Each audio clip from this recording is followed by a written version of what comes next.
নানান রকমের ব্যস্ততায় আর পরিশ্রমের মাঝেই গড়েছিলাম ভালোবাসার প্রতিষ্ঠান রেখা কসমেটিক। প্রতিদিনই ঘাম ঝরানো ক্লান্ত নিয়েই কাটতো আমার ব্যস্ততার সময়। মায়া মমতা দিয়ে এই প্রতিষ্ঠানটা করেছিলাম।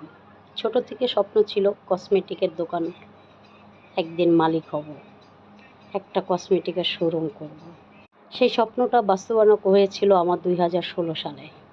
নিজের হাতে এই কসমেটিকের শোরুমটা রং করেছি, নিজেই থাইয়ের কাজ করেছি মিস্ত্রির সাথে, নিজেই পরিশ্রম করে এইখানে দাঁড়াইছিলাম। ঘাম ঝরানো শরীর ক্লান্ত নিয়ে জনগণের ভালোবাসা আর আল্লাহর রহমতে। কিন্তু মানুষ যখন প্রেমে পড়ে, সেই প্রেম যখন ব্যর্থ হয়, তখন তার সব কিছুই শেষ হয়ে যায়, যেরকমটা আমার সময় হয়েছিল। ভালোবাসার মানুষের বিশ্বাস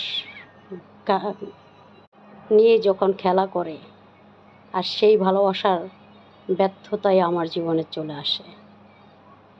এই ভিডিওটুক শুধু স্মৃতি হয়ে আছে আমার জীবনে। বহুবার স্বপ্ন দেখেছি, বহুবার ভেঙে পড়েছি। এবার স্বপ্ন দেখছি খুব কঠিনভাবে,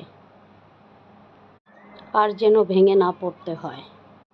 আল্লাহর রহমতে এরকম প্রতিষ্ঠান ইনশাল্লাহ সামনে আবারও গড়ব, এই কামনাই মহান আল্লাহর দরবারে। মহান আল্লাহ ইনশাল্লাহ আমাকে কোনো কিছুর থেকে আজও তরি খালি হাতে ফেরান নাই। আল্লাহর কাছে আমি লাখ লাখ শুকরিয়া আদায় করছি।